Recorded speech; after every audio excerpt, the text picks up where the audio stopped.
Okey, Assalamualaikum, selamat malam kepada semua pendengar-pendengar setia CTC.fm. Tak kira di mana juga anda berada, apa pun yang anda lakukan ketika ini. Thank you, terima kasih kerana memilih channel CTC.fm.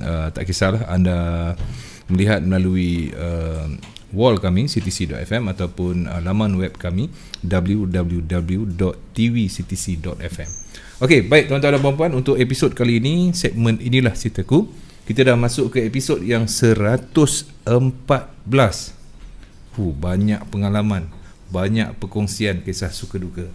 Okey, baik, untuk kali ini kita akan bersama dengan ramai dah mendengar ni. Baik, alhamdulillah, hari ini kita dapat bersama dengan seorang lagi tetamu yang dapat sidik bawakan untuk CTC.fm untuk dikongsikan pengalaman-pengalaman beliau daripada mula, bagaimana struggle, okey, kemudian mencapai kejayaan sedikit demi sedikit sampailah ke tahap ini. Tuan-tuan dan puan-puan, mungkin kisah ini dapat memberikan sedikit panduan untuk anda berjaya. Contoh, konsisten. Bukan amount yang banyak tu sebenarnya, dia lebih kepada konsisten. Macam mana kita ambil pengalaman orang-orang hebat ni untuk kita salurkan untuk diri kita supaya kita juga boleh berjaya. Okey, tak kira lah apa latar belakang pun. Ada yang jual burger tapi trade, alhamdulillah. Ada yang daripada part time, full time, itulah kelebihan dia. Dan malam ini mari kita berkenalan dengan seorang lagi tetamu, handsome orang dia. Okey. Okey, Sati sempat makan ke tak? Sempat, alhamdulillah. Alhamdulillah. Sedap, terima kasih. Sedap Sedap. Memang dah tahu dah. Sebabnya sate itu memang jadi orang kata menu yang setiap segmen lah. Okey. Sedap, memang sedap. Memang sedap Okey, baik. Alhamdulillah. Assalamualaikum. Waalaikumsalam. Baik, di hadapan saya tuan-tuan dan puan-puan, mengikut promo, beliau bernama Nasaruddin. Tapi kita akan berkenalan dengan beliau. Kita berikan sedikit ruang untuk memperkenalkan diri, biodata. Okay. Boleh. Boleh. Silakan. Okey, terima kasih kerana menjemput saya pada malam ni. Nama saya Muhammad Nasir bin Haji Yaakob. Muhammad Nasir. Ya, tapi lebih dikenali sebagai Nasir Yaakob.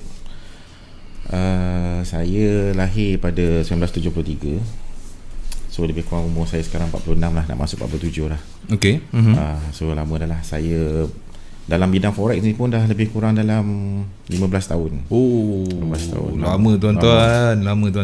Ni pengalaman ni hebat ni. Baik, hasilnya. kalau 15 tahun sekarang ini 2019 Saya bermaksud 2004. Lebih kurang 2004. Masa saya buat forex tu, forex ni tak dikenali lah dalam Malaysia ni. Macam cakap forex orang tak tahu apa benda forex memang tu. tak tahu kan Tak masa tahu. tu kan. 2004 ni orang tak tahu apa. Dan jangan kata forex, saham sekalipun Pun orang masih lagi apa benda ni. bila kita cakap saham, orang kata macam mana buat saham tu, kan? Pertanyaan-pertanyaan masa tahun tu lah. Yes, betul. Okey, berasal dari Saya dilahirkan di Kelantan, Okey. di Pasir Mas. Baik. Tempat macam cantik-cantik lah kat sana tu. memang. Okey. Yang famous-famous pun banyak lahir kat sana lah kan. Baik. Tapi saya tak merasa duduk di Kelantan sebab saya lahir je kat sana. Saya dibesarkan di Datuk Keramat Kuala Lumpur. Oh, ya ke? Dekat Pasar Keramat tu. Baik, maknanya lahir sajalah. Lahir saja. Allah. Tak sempat rasa duduk sana, tak sempat. Okey, tapi aura dia sampai ya. Okey, baik tuan-tuan dan puan-puan sebelum mengenali forex, nak panggil apa? Yang biar senang kita nak sembang. Panggil Nes je lah. Nes, Ya. Okey. Ataupun kadang-kadang orang panggil saya cikgu je lah. Okey. Baik cikgu. Ya. Cikgu Nes sebelum mengenali forex, Ya. apa cikgu buat? Saya kalau betul-betul sebelum tu, saya sebenarnya sistem engineer di Intel Technology. Jawatan terakhir saya lah. Lepas saya graduate, Sistem engineer Ya, saya graduate daripada USM. So selepas graduate, pekerjaan pertama saya lepas graduate tu, saya apply kerja di Intel Technology. Yang kalau tuan-tuan tengok di laptop tuan-tuan tu ada tulis Intel Insight tu. Saya buat benda tu lah yang dalam tu. Yang Insight dalam tu saya buat. Jadi saya kerja lebih kurang dalam 8 tahun 8 tahun lebih lah saya kerja kat itu. Jadi masa bekerja tu lah saya terfikir kalau saya teruskan kerja ni, Okey. apakah end result dia? Maksud dia apakah yang pencapaian tertinggi saya boleh dapat dalam sektor pekerjaan ni. Jadi saya tengok yang tertinggi yang saya boleh capai lah kemungkinan factory manager. Okey, factory manager maksud dia jawatan tertinggi lah dalam sesuatu organisasi kilang tu kan. Betul. Itu memang tinggi lah tu. Jadi saya pun ambil lah factory manager tu sebagai saya punya role model. Saya tengok untuk capai ke? Saya tengok apa yang dia, pencapaian dia, maksud dia kerja keras dia apa semua. Saya tengok memang teruk kerjanya. Lepas tu pula saya tengok dia pakai, minta maaf cakap lah, dia pakai Honda Accord je kot. Saya kata takkan saya sampai tahap tu saya nak pakai Honda Accord. Jadi saya kata macam mana orang nak pakai Mercedes, BMW semua kan, Ferrari ke Lambo ke. Takkan kerja factory manager. Benda tu dah mengetuk pintu hati saya. Maknanya terfikir semasa kerja tu nak naikkan taraf kehidupan, kan, nak memajukan diri. Betul. Sebabnya dia gini tau. Sebenarnya dalam kehidupan kita ni, kita boleh plan apa end result kita. Maksud dia di akhir nanti kita boleh, sebenarnya kita tak perlu macam misalan saya kena kerja sini sampai 10 tahun. Lepas tu tak tahu apa yang akan berlaku 10 tahun lagi. Tak perlu kita tahu macam tu. Kita terus boleh agak apa yang akan berlaku. Tak perlu kita kerja sampai 10 tahun ke 12 tahun ke 20 tahun baru kita tahu aku sampai kat sini kan. Sebenarnya tak payah sampai pun kita dah boleh fikirkan awal-awal lagi. Sebelum lagi. Jadi kita boleh tengok contoh orang yang dah kerja kat sesuatu tempat tu 20 tahun ke 30 tahun dia dah kerja. Lepas tu kita boleh fikir sendiri, kalau aku pun macam dia kerja 30 tahun tempat ni, tahap tu je. Tak payah kita kerja 30 tahun baru kita tahu rupanya sampai sini je aku. Tak perlu sebenarnya. Jadi mungkin dia orang fikir tak apalah aku kerja ni je lah sampai tu. Sebab tak ada semangat untuk memajukan diri ataupun apa kan. Sebab kebanyakan orang ni dia lebih suka comfort zone. Setiap bulan dapat gaji kan, dapat gaji, ada majikan. Jadi sebenarnya yang betul-betul mengetuk pintu hati saya ni seorang kawan saya lah. Seorang kawan saya sebut nama dia lah. Nama dia Gu Kui Chui. Gu Kui Chui. Terima kasih Gu. Saya panggil dia KC Gu lah. Jadi KC Gu ni setiap kali saya pergi bekerja dengan dia, dia akan tanya saya, kau nak jadi kaya tak? Saya kata of course lah, semua orang nak jadi kaya. What for? Kita kerja ni pun nak jadi kaya lah kan. Dia kata kalau kau nak kaya, kau kena baca satu buku ni, dia kata. Saya kata buku apa? Buku Rich Dad Poor Dad, dia kata. Saya kata takkan dah baca buku boleh kaya, biar betul, saya kata kan. Dia kata baca dulu, dia kata. Baca dulu sebelum you komen apa-apa, you baca dulu. Saya pun skeptikal lah, takkan baca buku boleh kaya kan. Betul lah. Jadi Kalau fikir cara kasarnya lah, cara logiknya. Okay. Jadi masa tu saya masih bekerja shift, 4 hari kerja 4 hari cuti. Okay. Jadi lepas 4 hari cuti tu, datang kerja balik dia akan tanya, dah baca buku? Saya kata belum. Jadi every week dia akan tanya soalan yang sama. Sampai saya tak tahu berapa minggu dah saya jadi malu kat dia ni. Jadi sebelum, ada satu minggu tu sebelum saya pergi kerja, esok tu saya pergi kerja, hari ni saya kata saya kena cari buku ni sebelum dia tanya, malu aku ni. Okay. Sebab tak nak malu depan dia. Tak nak malu. Dia kata kau nak kaya, tapi faham. kau membaca pun malas, kau nak kaya, dia cakap. Okay. Jadi saya kata sebelum jumpa dia ni, baik aku baca dulu buku ni lah. Jadi saya pun pergi cari buku tu, jumpa. Bila saya buka the first page, saya tak boleh berhenti. Saya teruskan baca sampai dekat 3 jam saya baru boleh habiskan satu buku, which is not tak pernah berlaku pun sebelum ni. Dalam hidup saya boleh baca satu buku sampai habis dalam jarang. tanpa break, tanpa rehat. Saya boleh baca berterusan. Lepas baca buku tu, saya tutup buku tu, saya kata, ya Allah, apa aku buat ni sebenarnya? Yang aku pergi kerja hari-hari ni benda apa sebenarnya? Apa yang aku buat ni? Apa yang akan berlaku pada hidup aku 20 tahun, 30 tahun lagi? Lepas baca buku tu? Yes. Jadi dalam buku tu banyak mengajar saya erti apa sebenarnya orang kaya buat, which is bukan apa yang saya buat sekarang ni. Saya buat sekarang ni salah. Saya bekerja makan gaji walaupun engineer, salah. Macam tu je kan? Yes. Jadi sejak daripada tu, lepas tu saya pergi kerja esok itu, cikgu tanya saya, dah baca buku? Dah. Macam mana? Memang terima kasih banyak, saya kata. Saya dah sedar dah kat mana saya sekarang, saya kata. Berapa lama tu? Yang daripada start dia suruh baca sampailah baca? Ada sebulan? Saya rasa dekat 6 minggu. 6 minggu. Lebih kurang sebulan lebih lah. Sebulan lebih lah. Baru saya baca. Lepas saya baca tu, badan saya panas. Okay, saya tak boleh duduk. Malam-malam saya tak boleh tidur. Otak saya jalan, sentiasa jalan, fikirkan macam mana aku nak kaya, macam mana aku, yelah ada setengah orang kata kaya ni duniawi kan, tapi yelah kita fikir kita nak masuk toilet pun kena bayar juga kan. Lepas tu kita nak untuk perubatan medical, untuk parents kita apa semua, perlukan duit.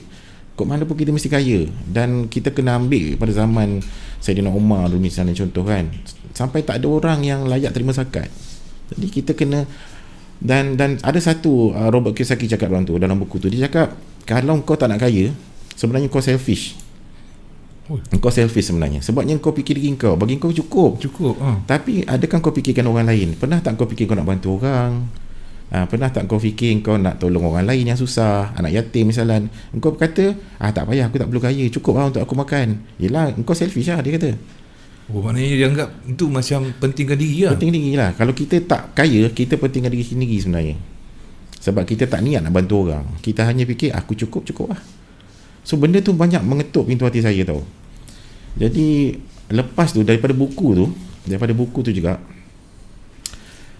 saya dapat satu rumusan bahawa orang kaya ni sebenarnya buat 3 benda, which is yang pertama, ni bukan ikut turutan lah, dia akan buat property.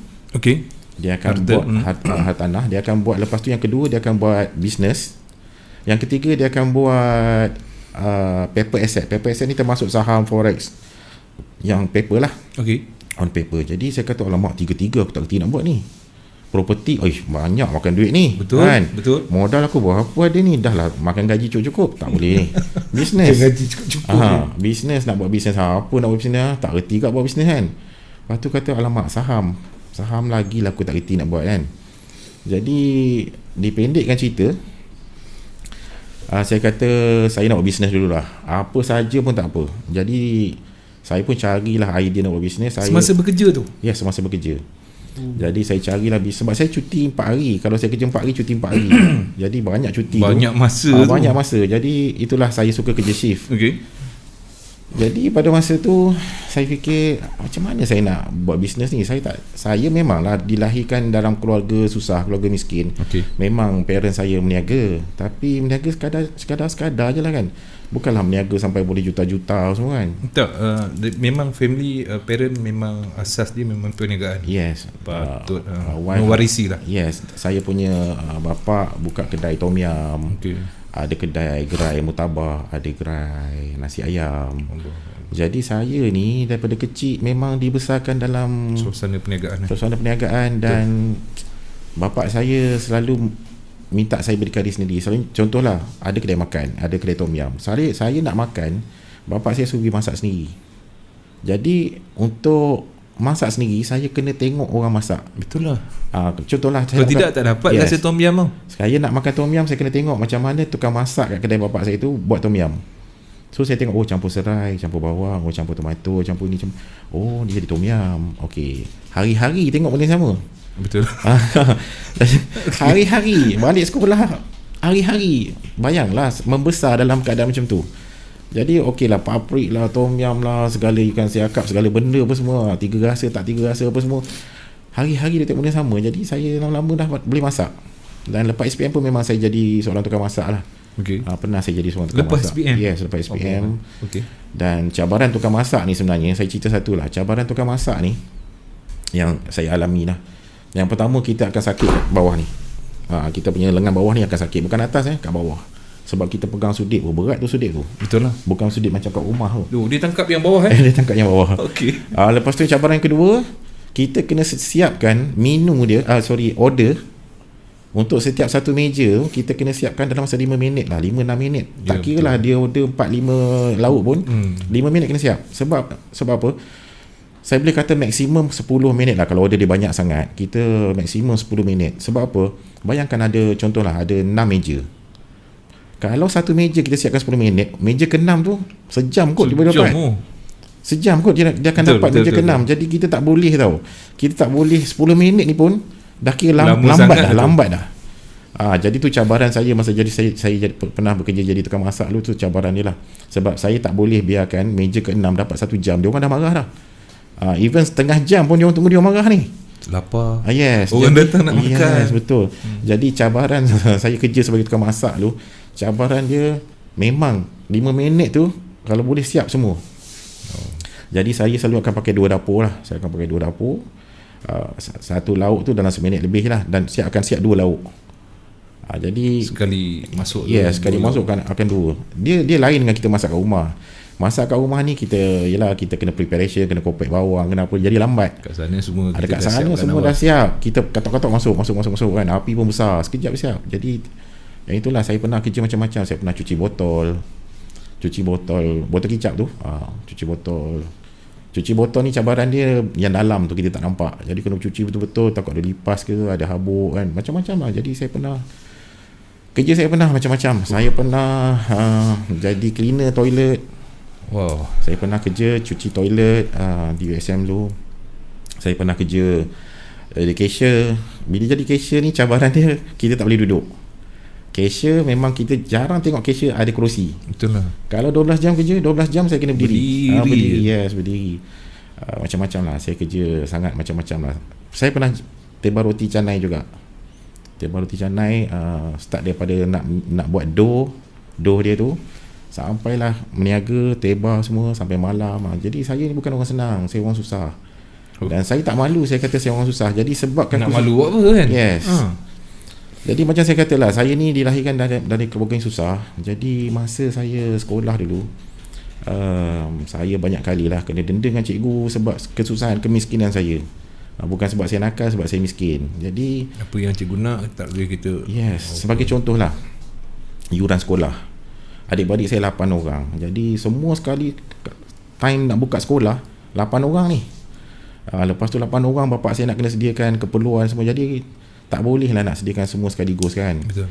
Dan ada ketikanya macam baju uniform tak cukup, tak lengkap, badge lama koyak ke tak diganti, kena denda lagi. Yuran tak bayar, kena berdiri atas kursi kan, kadang-kadang kena duduk luar kelas. Jadi saya banyak kena denda sebab kemiskinan saya. Dan pernah saya sekolah rendah dulu, pernah seorang cikgu English saya ni, cikgu English saya ingat nama dia pun saya ingat lagi. Dia pernah baling buku saya ke luar tingkap, jatuh dalam longkang buku saya. Dia kata get lost, dia cakap. Saya kata get lost, saya budak-budak masa tu. Saya kata get lost tu kan hilang. Macam mana saya nak hilangkan diri saya kata. Dia tunjuk arah keluar tau. Get lost, dia cakap. Saya kata kena keluar. Okeylah, saya keluar. Lepas tu saya kata loss ni saya nak hilangkan diri ke? Saya kata saya punya Yelah masa tu budak-budak kan. Tapi saya kena denda tu sebab yelah tak buat kerja rumah. Memanglah salah saya. Tapi sebagai seorang cikgu sepatutnya dia kena bertanya lah kan, kenapa you tak siap kerja rumah semua kan. Dan sepatutnya cikgu kena tahulah latar belakang murid ni dia orang susah ke kan, sengaja ke dia buat kan.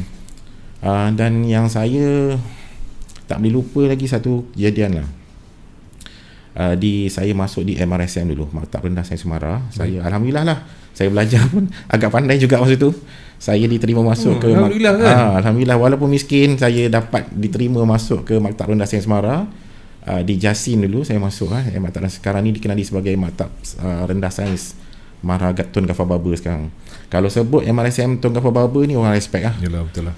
Dia sekolah MRSM yang antara yang terpandai lah, terbaik lah. Jadi pada masa tu saya pernah kena denda jalan itik masa tu. Sebabnya saya tak mampu adakan sampin. Saya tak mampu nak beli sampin lagi masa tu sebab saya masih menunggu beasiswa. Jadi sebabkan saya tak ada sampin tu, cikgu tu denda saya jalan itik lebih kurang satu padang lah. Satu padang sekolah saya kena jalan. Hari Jumaat, masa tu nak pergi sembahyang Jumaat. Jadi saya kena jalan itik tu, tengah panas tu. Kena jalan itik tu sampailah ke guard house. Lepas keluar daripada guard house tu, baru saya boleh berdiri. Jadi saya sedih sangat masa tu. Saya kata, ya Allah, aku ni denda sebab aku ni miskin, bukan sebab aku ni nakal ke kan. Jadi masa tu dah saya berdoa banyak-banyak. Saya minta Allah jadikan saya seorang kaya masa tu. Jadi alhamdulillah lah, akhirnya saya berjaya jugalah, bergelar jutawan jugalah dalam hidup saya. Okey, jadi berbalik pada cerita yang tadi tu. Itu satu pengalaman yang menarik dikongsikan. Kita tak tahu daripada sudut kehidupan kita dulu. Ya, betul. Kan kita bawa macam mana kehidupan lama kita memberikan semangat kepada kehidupan baru kita untuk kita berjaya. Betul. Okey, baik. Kita sambung. Berkenaan dengan lepas baca buku buku and then macam mana boleh forex ni macam perdagangan mata wang asing ni macam mana boleh. Jadi perjalanan tu saya perjalanan tu. Apabila saya tengok Robert Kiyosaki ni bagi tahu bahawa ada tiga cara lah nak kaya. Okey, yang pertama dia kata kena buat bisnes, atau lepas tu yang kedua kena buat property, yang ketiga kena buat paper asset ataupun saham lah macam tu. Jadi saya fikir saya nak mulakan dengan bisnes. Jadi pada masa tu saya buat bisnes kacang soya. Saya meniaga air kacang soya. Saya tak malu walaupun saya engineer masa tu. Saya meniaga air kacang soya tapi saya pakai pekerja lah. Okey, dipendekkan cerita, bisnes gagal. Okey, sebab saya tak boleh fokus. Okey, dipendekkan cerita je lah, bisnes gagal sebab saya tak boleh fokus sebagainya. Walaupun income bagus, bisnes kacang soya saya boleh dapat 200-300 hari daripada satu gerai. Boleh dapat lah dalam 1000 ke dalam sehari. Tapi saya gagal untuk manage kewangan dia. Jadi gagal lah, senang cerita gagal. Baik. Jadi saya fikirkan kedua, saya kena buat property ni. Robert Kiyosaki kata kena buat property. Macam mana nak buat property ni? Property kan mahal kan, satu rumah berapa ratus ribu. Betul. Tapi saya kata mesti ada jalan. Mesti ada jalan. Macam mana orang boleh buat property sampai berpuluh-puluh property dia ada. Jadi pada masa tu saya mula berguru dengan seorang guru nama Dr. Dolph de Ross. Dia orang New Zealand. Saya belajar dengan dia. Dia kata kita boleh buat property with zero down dia panggil. Zero down ni maksud dia kita langsung tak guna duit kita, kita boleh dapat property. Jadi saya belajar. Yes, betul. Saya beli property saya yang pertama di Miharja Condominium, dan saya dapat sebuah property kondominium di situ dan berserta duit cash lebih kurang 20,000. Jadi daripada teknik property yang saya belajar ni, kita boleh dapat property dan kita boleh dapat cash. Saya kata wah best ni, saya kata. Okey. Dia kata selalu kalau saya nak beli property habis saving saya ni. Habis saving sekarang kita update SP apa habis. Tapi dengan teknik yang Dr. Dolph de Ross ni aja, saya boleh dapat property atas nama saya dan saya boleh dapat cash. Saya kata wow, hebat. Dan saya buat banyak property masa tu. Saya beli banyak property saya. Saya ada beberapa banglo masa tu, saya ada kondo, saya ada rumah di Formosa Resort. Banyaklah saya beli apartment. Banyaklah, total saya dapat masa tu lebih kurang 5 juta lah property saya masa tu. Masa tu. Jadi daripada situ sebenarnya saya dah jadi jutawan property dah sebelum saya buat forex. Jadi daripada situ tu saya gunakan duit-duit yang saya dapat daripada properti tu, saya buat modal untuk main saham. Main saham dulu. Saya buat saham dulu. Buat saham Saya buat saham dulu. Saya buat saham sampai dah dekat setahun saya buat saham. And then saya jumpa seorang Cina. Ada seorang uncle lah dekat Bursa Malaysia tu. Saya pergi jumpa dia kat Bursa Malaysia. Dia kata, you buat saham lagi ke? Dia kata. Saya kata, yes, saya buat lagi. Dia kata, kalau you tahu pasal forex, you tak mau buat dah saham ni. Dia kata, sebab forex ni two way market. Maksud dia, you naik you untung, turun pun you untung. Saya kata, wah ini hebat ni. Sebab saham kita kena tunggu tau. Bila market turun kita tak boleh buat apa. Betul. Langsung tak ada duit ni. Kalau market turun kita hold the position, kita tak ada duit langsung. Makin turun kan, contoh kan. Sampai habis lah. Yelah, kita boleh tengok je. Tapi dalam forex jatuh pun kita boleh untung, kita boleh short sell kan. Ya, betul. Jadi saya kata bagus ni kan. Start dari situlah saya mula explore pasal forex. Dan masa tu kalau boleh tahu tahun berapa yang betul-betul explore yang tu pasal lebih forex? kurang tahun 2004 macam tu lah. 2004 macam tu. Baik. Jadi explore sendiri sebab masa tu saya nak cari kelas cikgu-cikgu forex mana kan, tapi masa tu tak ada seorang pun cikgu forex daripada Malaysia. Masa tu semua daripada US, daripada Singapura, dan yuran dia orang masya-Allah 20,000, 30,000. Tak jumpa cikgu yang daripada Malaysia. Masa tu tak ada, cikgu Malaysia tak ada. You name it lah, 2004 tak ada cikgu forex kat Malaysia pun masa tu. Lepas tu saya belajar sendiri, saya buat sendiri, memang teruk lah saya buat sendiri. Betul lah. So modal saya masa tu $2,000. Saya start 2004 dah, saya start dah $2,000. Naik turun 6 bulan, duit saya 2,000 tu tinggal 300 je. Saya kata 6 bulan saya buat forex tinggal 300. Okey. Aduh, kata ini makin menurun ni, bukan makin naik kan. Okay. Hati dah berdebar-debar, dah rasa stres. Lepas tu saya fikir, macam mana orang boleh kaya dalam forex ni? Kalau macam ni lah cerita dia, is it because of money, because of modal ke apa? Kalau saya ada 200,000, siap-siap tinggal 3,000 je kan. Ada orang kata forex kena ada modal besar. Saya kata kalau 2,000 tu jadi 300, kalau aku ada 200,000, siap-siap 30,000 ataupun 3,000 je tinggal. Betul. Bukan sebab modal ni. Bukan sebab modal ni. Aku tak tahu ni macam mana ni. Jadi ini sebenarnya salah aku. Jadi kita admit ini salah kita dulu. Okay. Baru kita boleh perbaiki diri kita. Jadi daripada situ saya orang kata betapalah 6 bulan saya bertapa. 2004 tu saya bertapa lebih kurang 6 bulan sampai habis tahun tu saya bertapa.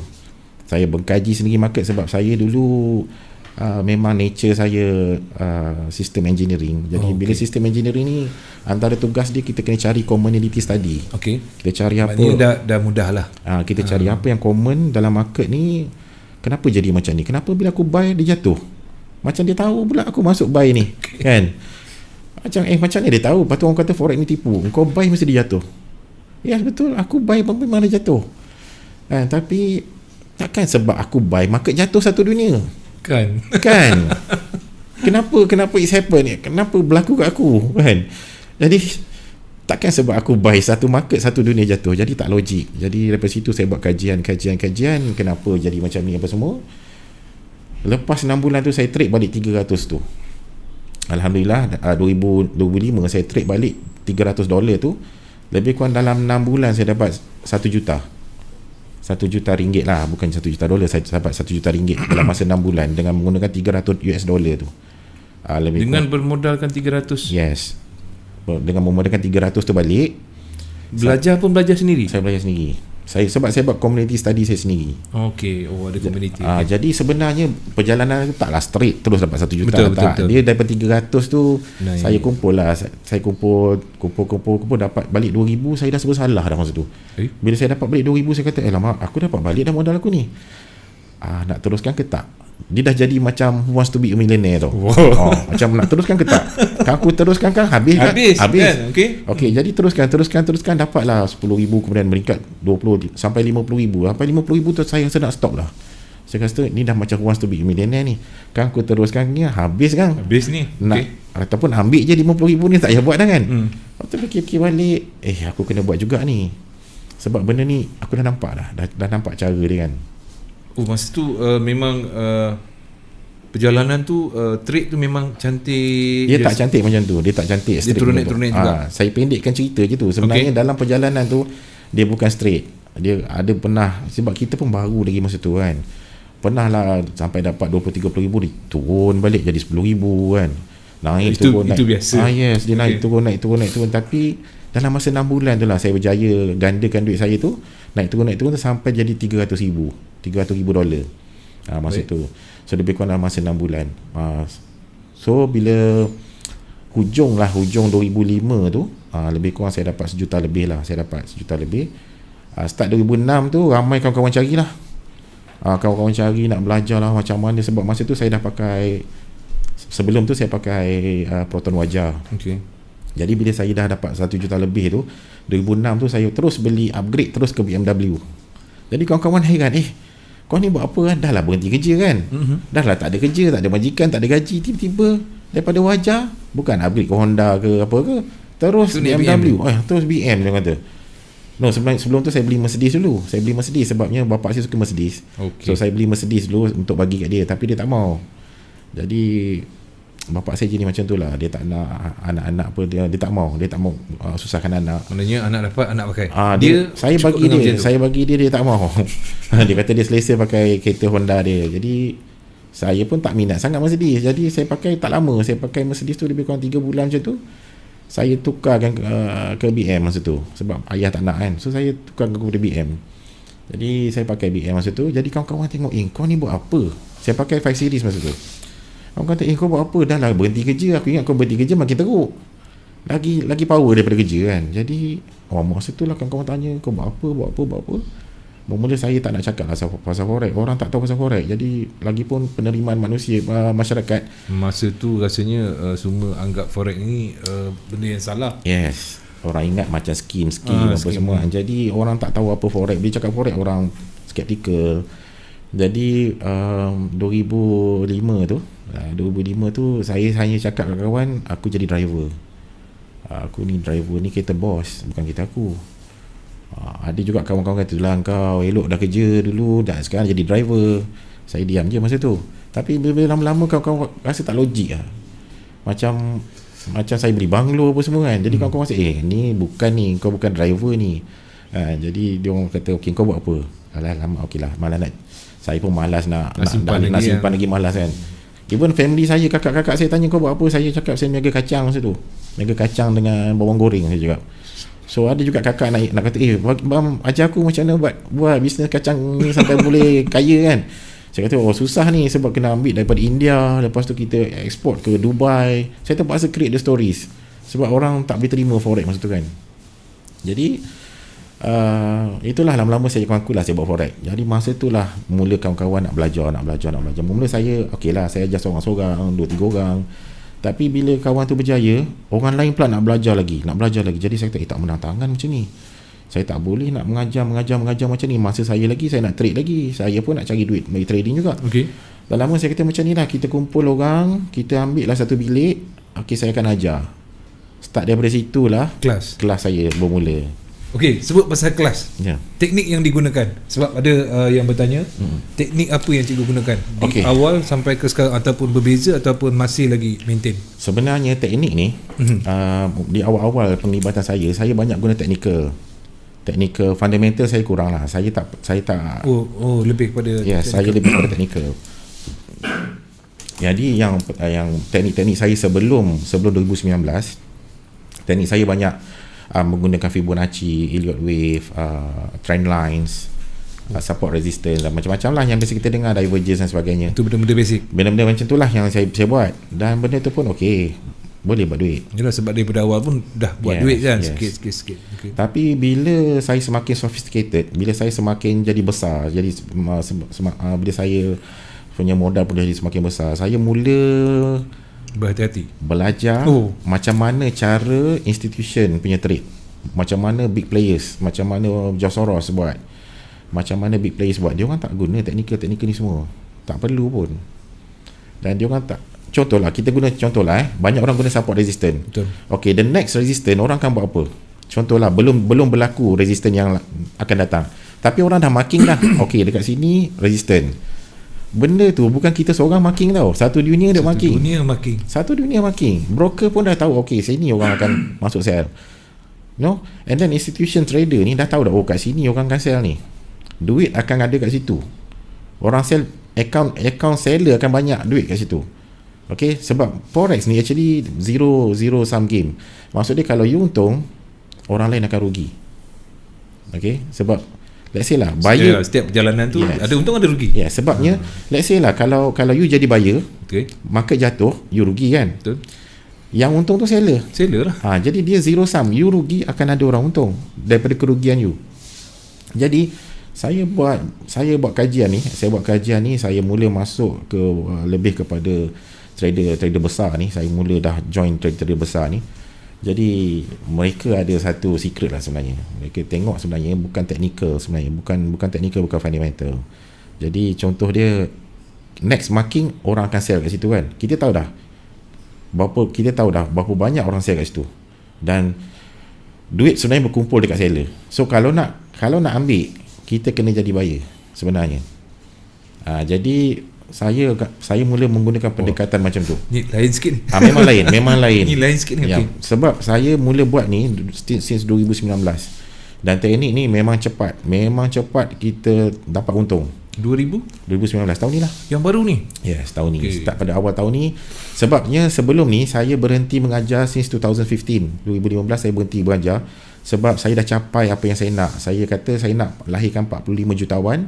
Memang 45 jutawan anak murid saya dah dapat 45 orang jutawan. Jadi saya stop. 2015 saya dah tak nak mengajar dah. Orang minta saya mengajar pun saya kata saya tak mau mengajar. Jadi sampai 2018. Akhir 2018 ramai sangat yang minta saya mengajar balik. Sebab itulah sebelum 2018 sebelum hujung 2018, Facebook saya kau cari tak jumpa sebab saya dah deactivate. Saya tak nak mengajar, saya tak nak apa dah. Saya nak relax, bersara dah saya kata. Saya nak bersara daripada mengajar. Saya nak buat sendiri je. Ini nak silent. Itu saya nak buat carry on the life lah. Saya nak buat sendiri. Saya tak nak mengajar apa, tak mau. Saya nak enjoy my life. Okay? Sebab bila kita mengajar, kita ada komitmen. Betul. Okay, kita kena tengok anak murid kita. Okay, kita pastikan dia faham tak, betul-betul faham atau bukan tidak. Kita mengajar kita tinggal macam tu, bukan. Kita mengajar kita rasa ada tanggungjawab. So, kita kena pastikan dia orang ni faham, pastikan dia orang boleh buat kan. Jadi saya mengajar, saya rasa saya bertanggungjawab atas kejayaan dia orang. Okay. Jadi bila saya dah capai 45 jutawan, saya kata it's time for me to retire. Saya nak relax. Saya kata saya tak nak apa monitor trader, student apa semua. So saya stop. 2015 saya stop sampai 2018. Okey, adakah cikgu stop tu, cikgu meninggalkan macam orang lain yang dipercayai untuk meneruskan kelas mengajar atau tak. Saya stop. Saya sebenarnya saya dah announce awal-awal pada student saya. Saya kata kalau capai 40 orang saya nak resign, saya bagi tahu. Ramailah kata cikgu jangan cakap kami belum jutawan. Tapi bila sampai ke 40 orang, student-student saya mula cakap, kau jangan cakap kau jutawan Kalau kau siapa-siapa dah jadi jutawan, jangan cakap kat cikgu kau orang dah jadi jutawan. Sebab kalau dah cukup 40, cikgu berhenti ni. Okey. Tapi saya mengetahui dah sampai 45 sebenarnya bukan daripada student tu sendiri sebenarnya, daripada kawan-kawan dia. Kawan-kawan dia terlepas cakap, dia tu dah jadi jutawan dah cikgu. Saya tengok akaun ni, dah jutawan dah. Saya kira-kira balik dah 45 orang dah jutawan. It's time for me to retire. So 2015 saya retire from teaching lah. Saya stop sampai 2018. Saya tutup Facebook saya semua. Deactivate semua masa tu. Siapa cari saya tak jumpa. Masa tu ramai lah minta merayu saya ajar balik apa semua. Saya kata minta maaf, saya dah retire. Saya kata cari cikgu penat lain. Penat ke apa cikgu? Ataupun cikgu perlukan privacy dalam hidup? Bagi saya dah capai apa saya nak. Dah mencapai 45. Okay. Lepas tu saya kata tak apalah, mungkin ada cikgu lain lagi kan. Pergi belajar lah dengan cikgu lain kan. Mungkin ada lagi cikgu-cikgu lain. Sebenarnya banyak cikgu-cikgu dalam forex ni anak murid saya juga sebenarnya. Sebab masa time saya ajar tu, saya kenal cikgu-cikgu sekarang ni. Banyaknya tu yang famous tu pun banyak anak murid saya tu. So saya tahulah sebab dalam senarai pun ada senarai pelajar saya pun ada nama-nama dia orang ni. Jadi banyaklah cikgu-cikgu forex sekarang ni yang tuan-tuan kenal sekarang ni pun anak-anak murid saya juga tu. Jadi start 2019 dah baru saya terbuka hati balik nak mengajar balik. Sebabnya ramai cakap, cikgu tolong ajar. Kami dah belajar banyak tempat dah cikgu. Belajar dah banyak tempat, duit habis banyak dah. Tapi tak berhasil. Tengok cikgu punya performance dengan pengiktirafan oleh FXCM, saya top trader in Asia. diiktiraf oleh FXCM dan sebagainya. FXCM? Yes, FXCM. Lepas tu adalah, saya pun tak tahulah, ada orang dengar cerita kata memang dia orang dengar sendiri dalam radio mana pun ada, kata memang dalam radio tu pun iktiraf saya top trader juga, dan salah satu radio di Filipina pun sama, dia pernah sebut nama saya sebagai top trader in Asia. Jadi ada murid saya yang dengar benda tu. Jadi dia kata tolong cikgu mengajar baliklah cikgu kan. Kami dah belajar banyak tempat dah cikgu. Tak boleh, tak sama dengan cikgu. Dan banyakkan cikgu forex tak se-caring cikgu. Banyak cikgu forex ajar, lepas tu lepas kita orang macam tu. Macam cikgu tanya okey tak, cikgu WhatsApp okey tak, ni macam mana trading, okey, kalau tak okey. Tengok masa mana saya ada free, okey kita jumpa. Jumpalah mengetih ke apa kan, tak formal lah. Jadi kata cikgu please cikgu ajar balik. Start pada tu lah saya fikir balik, okey lah saya ngajar balik. Tapi saya mula buka office pun baru lagi bulan 7 baru ni saya buka office balik. Oh, dah ada office? Ada office. Maknanya office tu khas untuk? Office tu untuk akademi saya lah. Untuk akademi saya mengajar kat situ, dalam kelas kat situ saya buat kelas. Lepas tu dia juga jadi macam pusat servis saya lah. Maksud dia ada student yang nak buka account ke, tak reti ke, nak withdraw ke, tak pandai ke, so ada masalah apa-apa. Yang newbie lah, yang betul-betul zero, yang nak berkecimpung. Okey. Ada yang tak reti buka account, tak reti nak withdraw. Ada seorang, saya boleh panggil pakcik lah. Seorang pakcik daripada Johor ni, dia trade open position dia dah untung lebih kurang $3,000. Dia tak reti nak close. Alamak. Saya dah ajar cara close, tapi mungkin dia lupa. Mungkin dia lupa kan. Okay. Dia WhatsApp saya kata macam mana cikgu nak close position. Saya kata alamak, saya check dulu. Okay. Saya dah takut nanti kau dah untung jadi rugi. Check. Saya kata dah sampai 3,000 pun tak close. Itulah cikgu, minggu lepas baru 1,000 lebih. Lepas tu dia jadi 2,000, ni minggu dia jadi 3,000 ni cikgu. Saya kata nasib baik naik bukan turun. Kalau turun nanya. Lepas tu saya tanya dia macam ni nak close tak? Dia kata okey close lah. Saya ajar dia close. Dapat $3,000. Dalam orang yang tak reti tu, orang yang tak reti nak close position pun tak reti ni, boleh juga dapat $3,000. Jadi macam contoh ada seorang anak murid saya sebut nama dia Encik Saiful. Dia dulu kerja dengan JP Morgan Bank. Okey. JP Morgan Bank. Ya, JP Morgan Malaysia lah. Kalau Cik Saiful dengar hari ni, itulah saya dah sebut nama Cik Saiful. Jadi dia salah seorang pelajar saya. Saya ajar dia di luar je, di restoran je, sebab dia kata dia nak open air. Jadi saya ajar dia dekat Kampung Baru, salah satu restoran Kampung Baru. Saya ajar dia lebih kurang 3 jam je saya ajar dia. Jadi daripada situ dia belajar dengan saya ni, dia berjaya buat lebih kurang $1,500 satu hari. Setiap hari dia berjaya buat, walaupun baru belajar 3 jam. Okay. Masa tu dia zero, dia tak tahu apa. Walaupun dia kerja dengan bank, dia tak tahu apa buat forex. Dia tahu buat saham, tapi dia tak tahu buat forex. Jadi saya ajar dia lebih kurang 3 jam je, dia mampu buat lebih kurang $1,500 satu hari. Berapa jam? 3 jam je saya ajar dia. Kira bukan formal punya coaching ke macam mana? Saya ajar dia coaching lah, private. Maknanya seorang-seorang lah. Seorang-seorang ni dia lebih senang faham kan. Betul. Jadi saya ajar dia coaching secara one-on-one. Dia senang faham lah. Jadi lebih kurang 3 jam saya ajar dia. Tapi bukanlah terus 1,500. Dia bermula, dia untung 400, 300, 200, 400. Tapi sampai ke satu tahap, lebih kurang seminggu lebih, dia mampu membuat 1,500 satu hari US dollar. Maksud dia lebih kurang 6,000 lah. 6,000 satu hari income dia. Jadi baru-baru ni saya ada jumpa dia. Saya tanya dia macam mana Cik Saiful trade tu. Dia kata okey cikgu, so far saya lebih kurang dah dapat untung terkumpul lebih kurang $40,000 dia kata. Lebih kurang 100. Dia masih bekerja ataupun dah jadi dia dah berhenti FTT dah. Dia dah berhenti dah. Okey. Dia kata dah mampu bawa family dengan motor, dengan mak semua ke Mekah, ke buat umrah apa semua. Saya kata alhamdulillah. Itulah antara benda-benda yang sweet, benda-benda yang saya suka sambung menjadi seorang pengajar forex. Bila kita dapat tahu pelajar kita dapat achieve sesuatu, benda yang baik, benda apa yang dia nak capai dalam hidup dia, apa yang dia nak dalam hidup dia, kita berjaya bantu dia, kita berjaya contohlah dia ada contohlah ada siapa-siapa lah, contoh ada impian misalnya nak belikan rumah untuk mak, dan banyak anak murid saya mampu belikan rumah untuk mak. Jadi saya dengar tu macam seronok aku mampu buat something untuk orang kan. Macam yalah dia capai impian dia. Macam ada student saya baru ni, saya tanya nak apa impian you, dia kata impian saya pertama, saya nak belikan kereta Mercedes untuk wife saya, dia kata. Saya tu bagus. Saya kata bagus, ada niat yang yang bagus, mesti tentu Allah akan bantu. Dan memang dia dah dapat dah pun apa yang dia nak tu.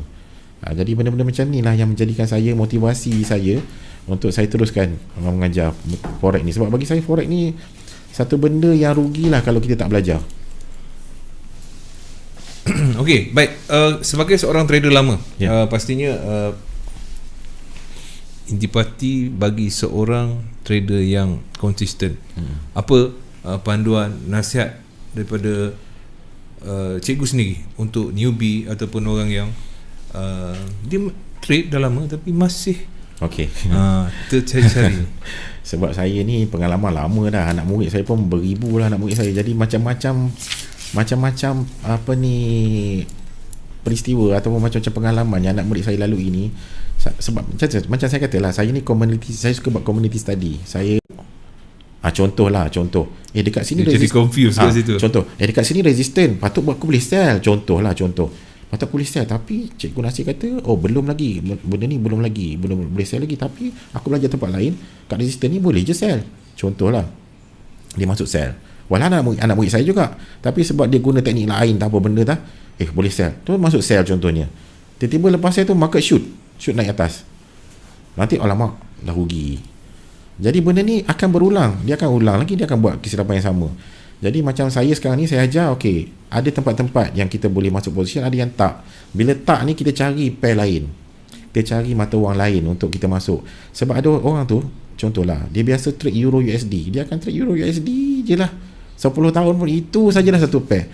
Okey, bagi nasihat cikgu, pair ni main peranan atau tidak? Ataupun kita jangan orang kata terkongkong dengan satu pair je. Betul. Cuba cikgu bagi pendapat dia sikit. Sebenarnya itulah saya kata, bila saya mula masuk ke dunia institutional trader, maksud dia trader besar-besar ni, dia orang bukan satu pair tau. Dia orang contoh hari ni mungkin Euro USD, kita nak jalan Euro USD hari ni. Baik. Besok tak semestinya Euro USD. Besok mungkin dia orang nak makan pair Great Britain USD misalnya. Sebab ada banyak lagi pair kan. Yes, ada yang banyak kita pair. Boleh trade. Yes. Okay. Jadi bukanlah satu pair itulah yang kita kena trade setiap masa, setiap hari tau. Banyak orang salah.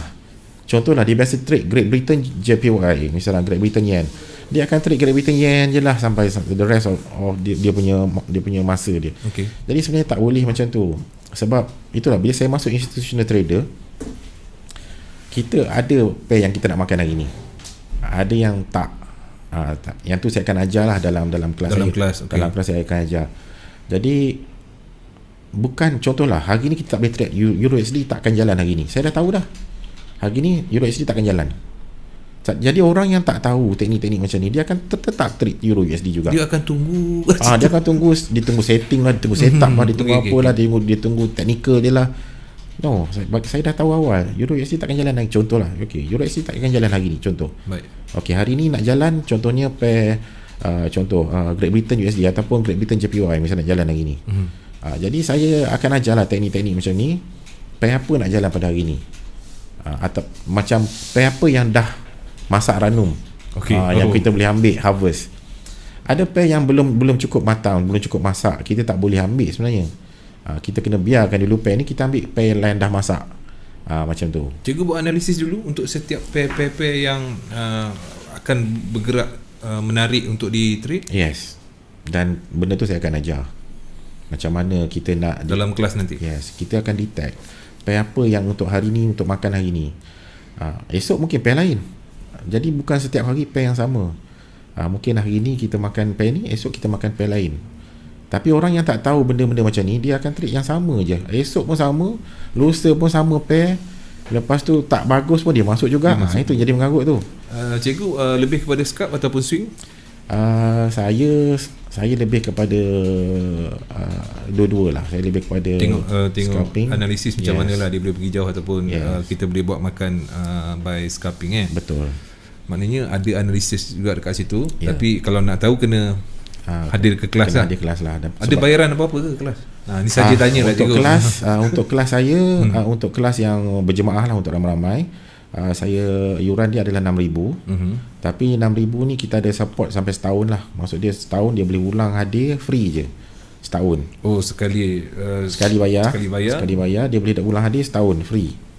So kalau kita nak kira, kalau kita bahagikan 12, nak 6,000 bagi 12, tak sampai 500 pun. Ni kan.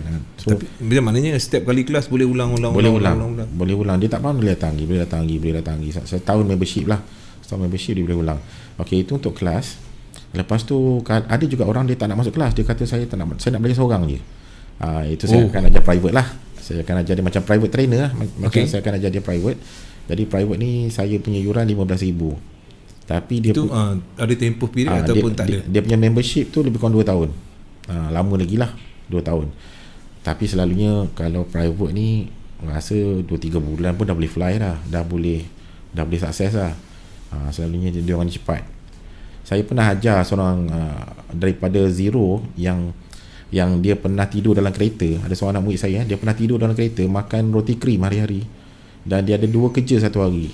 Siang dia kerja IKEA, malam dia kerja 7E sampai pagi. Dia hanya tidur 2-3 jam satu hari. Dan dia zero forex. Saya ajar dia, dia start dengan modal $500 tak saya. 6 bulan dia dapat 1 juta. Dan dia beli Mercedes warna hitam untuk mak dia. Saya rasa pelajar lama saya tahulah siapa nama dia. Saya tak nak sebut kat sini lah. Jadi daripada zero, daripada orang yang tidur dalam kereta boleh beli Mercedes untuk mak. Dia beli E-Series E2 berapa 280 kot dia beli. Itu mesti ada satu sentuhan magis tu. Ya, sebab bila saya masuk kelas. Bila saya ajar private, bila saya ajar secara private dia lebih senang nak faham. Sebab ajar seorang-seorang. Dah macam itulah indirect tu. Macam kita batal laki lah. Betul. Kita batal laki, berlaga lutut lah kita kata. Umpama kita berlaga lutut direct daripada cikgu. Orang kata kalau saya bercakap ada Helio, terkenalah kat muka dia Helio tu. Umpama macam tu lah umpamanya. Yalah, maknanya lah. direct kan. Maknanya bersanad lah, kalau kita kata bersanad lah kan. Maksud dia direct. Jadi lebih senang, dia orang lebih senang faham. Dan selalunya percentage sukses tu lebih tinggi lah untuk siapa yang belajar secara private. Dan selalunya saya time-time saya ada masa lapang ke, saya akan ajak lah student-student private saya, free tak hari ni, jom kita lepak minum teh. Daripada situ kadang saya tanya dia orang trade macam mana, saya tengok trade record dia macam mana, apa problem dia. Daripada situ saya akan betulkan lah mana silap dia kan. Jadi selalunya dia orang lebih sukses lah, sebab saya selalu kerap jumpa dia orang ni. Maknanya tak lepaskan dia orang. Dia dah ajar sekali, lepas tu dah biar je. Maknanya sentiasa berhubung. Maknanya bila masuk dalam kelas tu, dia akan menjadi orang kata ahli lah, komoditi dalam cikgu punya institusi lah. Yes.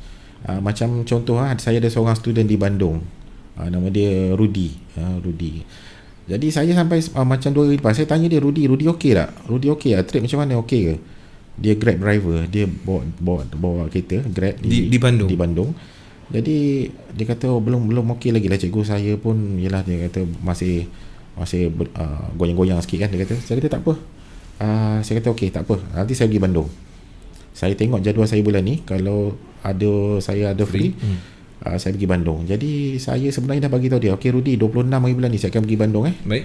Saya bagi tahu dia. Tapi kemudian saya cek balik, alamak, 27 saya ada hal lah. Saya ada hal dekat Malaysia ni. Jadi saya kata kat dia, Rudy, saya pergi tahun depan lah. Tak sempat nak pergi 26. Jadi saya maksud dia, walaupun jauh pun saya sanggup je pergi nak tengok student saya ni berjaya. Jadi saya seronok kalau student-student saya ni berjaya, mampu capai apa yang diorang impikan. Contoh kalau macam pergi Bandung, adakah Rudy seorang aja ataupun Rudy ada dia punya members yang lain? Dia depends. Misalan kalau saya pergi Bandung ni, sebab yang ada kat sana Bandung Rudy seorang. Jadi saya akan ajar dia seorang lah. Tapi contohlah, saya juga pernah buat di Brunei contohnya. Jadi bila dah halang-halang pergi tu, saya akan panggil lah siapa 2-3 orang lagi kan. Okey, saya akan berada di Brunei pada tarikh-tarikh sekian. Saya selalu announce kat Facebook saya lah. Okey, saya akan berada di Kota Kinabalu. Macam baru ni saya baru balik Kota Kinabalu. Saya tulis saya berada di Kota Kinabalu, tarikh daripada sini sampai sini. Okey, siapa free ataupun nak jumpa saya, WhatsApp saya. Sebab anak murid saya adalah WhatsApp saya kan. Okey, WhatsApp saya. Jadi nanti pada tarikh tersebut dia orang WhatsApp lah, cikgu dekat mana. Okey, kita kumpul. Okey, discuss apa problem apa semua kan. Dan kadang-kadang dalam grup tu pun ada yang dah jutawan pun ada. Jadi dia pun sharing macam mana dia buat, macam mana dia boleh sampai jutawan. Jadi benda tu yang jadikan seronok tu. Okey, lebih kurang 5 minit kita untuk bersama. Sedikit nasihat kot kita beri kat trader-trader kat luar sana. Apa yang perlu ada dekat seorang trader? Okey, sebenarnya Pertama sekali. Sebenarnya yang perkara pertama sekali kena betulkan persepsi pasal forex ni sebenarnya. Sebab ramai orang ingat forex mesti kau kaya lah, kau ni mesti jutawan lah, kau ni. Sebab saya contohlah, saya pergi New Zealand, saya sewa kereta kat sana. Orang tu tanya, you kerja apa? Saya kata saya buat forex. Terus dia kata, wah, you must be rich, man. Jadi dalam kepala orang ni asal buat forex je, Dia tu hukum macam tu je. terus conclusion, you must be rich, man. Okey. Jadi sama juga dekat Malaysia ni pun, bila you cakap you buat forex je, orang akan nampak, oh, must be rich, man. Jadi kan persepsi trader tu sendiri, bila dia nak trade, nak buka account je, dia fikir aku mesti nak dapat income yang besar, Nak capai bulan bintang lah. Terus aku masuk hari ni, aku trade lagi ni, mesti dapat ribu-ribu punya. Dia tak semudah tu. Macam saya dulu, saya buat forex dulu, saya doa dengan Allah, ya Allah, ya Tuanku, aku dapat sebanyak mana, aku punya kerja dulu pun cukup lah. Masa tu gaji saya 3,000 kan, saya doa dapat 3,000 sebulan pun cukup lah, ya Allah. Bila saya kalkulate balik, 3,000 sebulan, lebih kurang saya perlu hanya dapat $30 sehari. Akan dapatlah lebih kurang 3,000 sebulan. Tapi apa yang Allah bagi kat saya lebih. Sebab tu kalau saya hilang something, saya hilang apa-apa, hilang kereta ke, saya pernah kena rompak juga, beratus-ratus ribu. Saya pernah kena tipu juga, kawan-kawan pinjam duit saya sampai kat 2 juta pun ada. Hilang kan, hilang duit, hilang. Tapi saya tetap cakap, ya Allah, aku hanya minta kat engkau $30 je satu hari, engkau bagi aku sampai juta-juta. Jadi aku redha, ya Allah, kau nak tarik duit aku ke, engkau nak kosongkan duit aku sekalipun, aku redha. Sebab aku minta kat engkau 30 je, engkau bagi lebih dah ni, dengan kereta, dengan rumah, dengan duit. Jadi sebenarnya, berbalik kepada cerita saya tadi, saya hanya fokus $30 mula-mula sekali saya buat. Jadi bagi seorang trader yang baru, kita jangan letak target kita terlalu tinggi. Kadang-kadang ada letak sampai $200 lah, $300 satu hari kan. Kita macam saya letak $30 satu hari. Jadi kita pun tak stres, kita pun trade relax, dan benda kemahiran tu akan datang sendiri kan. Dia sikit dia akan datang sendiri. Lama-lama kita pro. You just bayangkan lah, you baling satu batu, you baling batu, tak tepat. Lama-lama you baling mesti asyik tepat. Sebab dah you buat benda tu selalu you buat. Ataupun you memanah, you asyik panah, tak kena. Memang standard lah. Memang tak kena. Yes, ke laut je dia kan. Tapi asyik you panah je, mesti dia akan tepat. Jadi kita relax je. Kita jangan terus nak letak set target tinggi-tinggi dan sebagainya. Set relax dulu, dia akan datang sendiri. InsyaAllah. Dia akan datang sendiri. So kita pun tak stres. Okay, so nasihat saya tu, letaklah target kita. Janganlah kita kata target yang sampai kita, yelah, dream is free, betul lah. Dream is free, you can dream anything, you can dream millions. Tapi kita letak yang kita rasa munasabah yang kita boleh target. Jadi kita pun tak stres sangat. Okay, lepas tu satu. Yang kedua, stick to your trading plan. Contohlah, you dah trading sampai dah beribu-ribu guna satu teknik, tiba-tiba you pandai-pandai nak tambah-tambah teknik. Contohlah, cikgu tu kata macam ni, cikgu ni kata macam combine lah ni. Combine lah, aku nak combine mesti dapat lagi power kan.